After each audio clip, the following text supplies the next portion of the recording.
नमस्कार दोस्तों, मैं राजेंद्र दायमा आपका स्वागत करता हूं मुंबई टुडे लाइव चैनल में। आज हम बात करेंगे सुप्रीम कोर्ट और सरकार के बीच जो नया संघर्ष शुरू हुआ है। दोस्तों, सुप्रीम कोर्ट और सरकार के बीच संघर्ष होना ये कोई नई बात नहीं है। भूतकाल में भी काफ़ी बार ये संघर्ष हो चुका है और सबसे पुराना और बहुचर्चित संघर्ष जो था वो शाहबानो केस का था। आप सबको पता है, शाहबानो केस का जो फैसला हुआ उसको सरकार ने लोकसभा और राज्यसभा में अधिवेशन बुलाकर उस फैसले को पलट दिया था। तब देश के प्रधानमंत्री राजीव गांधी थे। पूर्व में जजों की नियुक्ति को लेकर भी सरकार और सुप्रीम कोर्ट में काफ़ी संघर्ष हुआ है। ताज़ा जो मुद्दा है वो तमिलनाडु सरकार और राज्यपाल के बीच में हुआ है। 8 अप्रैल को 2 जजों की बेंच ने जस्टिस पार्डीवाला और जस्टिस महादेवन ने एक ऑर्डर पास किया है। 142 आर्टिकल के तहत जो सुप्रीम कोर्ट को एक्स्ट्रा ऑर्डिनरी जुरिडिक्शन का अधिकार मिला है उसका यूज़ करते हुए यह ऑर्डर दिया है। यह विवाद इसलिए हुआ कि तमिलनाडु के राज्यपाल ए रवि ने तमिलनाडु के विधानसभा में पारित हुए विधेयकों को रोक के रखा और उन्हें राष्ट्रपति को भेजने के लिए समय मांगा। कुछ विधायक एक वर्ष से 1.5 वर्ष तक रुके हुए थे। इस संदर्भ में सुप्रीम कोर्ट के 2 जजों ने यह जजमेंट दिया है कि कोई भी विधायक राज्यपाल 3 महीने से ज़्यादा रोक नहीं सकते। 90 दिन के अंदर उनको फैसला लेना होगा, इस पे निर्णय लेना होगा और राष्ट्रपति को भेजना भी है तो ये 90 दिन के भीतर भेजना होगा। और सुप्रीम कोर्ट के इस बेंच ने यह भी निर्णय दिया कि अगर 90 दिन तक राज्यपाल अगर कोई निर्णय नहीं लेते हैं तो बाय एसेंट और बाय डिफ़ॉल्ट यह माना जाएगा कि इसको राज्यपाल की मंजूरी मिल गई है और राज्य सरकार इसे कायदा बनाकर लागू कर सकती है। सबसे बड़ी बात यह है कि इस ऑर्डर में राज्यपाल के साथ साथ सुप्रीम कोर्ट ने राष्ट्रपति को भी ये लागू कर दिया है। इसमें राष्ट्रपति को भी एक प्रकार से आदेश दिया है कि आपको भी 90 दिन के भीतर आपको इस पर निर्णय लेना होगा।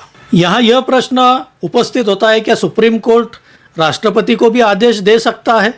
यहाँ से संस्थानों के बीच संघर्ष की शुरुआत हुई है। न्यायपालिका, कार्यपालिका और विधायिका, इनके अपने अपने कार्य सुनिश्चित किए गए हैं अपने संविधान में, लेकिन बार बार यह प्रश्न उपस्थित होता है क्या एक दूसरे के क्षेत्र में ये हस्तक्षेप करते हैं। यहाँ पर यह भी प्रश्न है क्या 2 जजों की बेंच ये राष्ट्रपति को आदेश दे सकती है या राष्ट्रपति के लिए कोई ऑर्डर दे सकती है। क्योंकि संविधान में अगर संविधान से संबंधित कोई प्रश्न है या कोई केस है, कोई मुद्दा है, तो उसे सिर्फ संविधान पीठ ही उसकी सुनवाई करती है और संविधान पीठ में कम से कम 5 जज रहना चाहिए। और आज की तारीख में सुप्रीम कोर्ट में जजों की संख्या देखते हुए तो यह करीब 13 से ऊपर जा सकती है।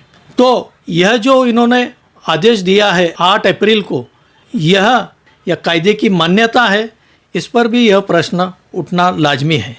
क्योंकि इस ऑर्डर ने राज्यपाल के साथ साथ राष्ट्रपति को भी इसमें इन्वॉल्व किया है, तो राष्ट्रपति महोदया ने आर्टिकल 143A का अपना अधिकार उपयोग करते हुए सुप्रीम कोर्ट से कुछ प्रश्न पूछे हैं।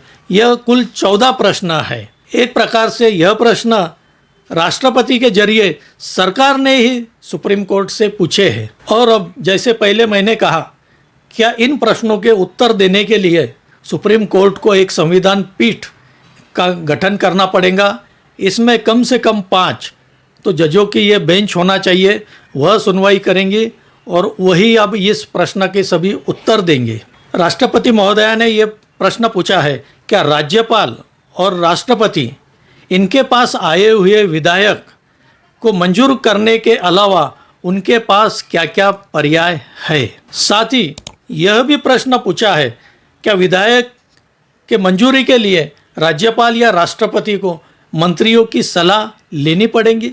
इन 14 प्रश्नों में यह भी एक प्रश्न है, क्या राज्यपाल और राष्ट्रपति ने लिए हुए निर्णय को क्या अदालत में चुनौती दी जा सकती है। साथ ही यह भी प्रश्न पूछा है कि सुप्रीम कोर्ट यह बता सकता है कि राज्यपाल और राष्ट्रपति को कब और कैसा निर्णय लेना चाहिए। साथ ही यह भी प्रश्न पूछा है कि केंद्र और राज्य के जो विवाद है वो सुलझाने के लिए अनुच्छेद 131 ही है या और कोई विकल्प है, यह भी सुप्रीम कोर्ट से पूछा गया है। 14 प्रश्न माननीय राष्ट्रपति महोदय की ओर से सुप्रीम कोर्ट को पूछा गया है।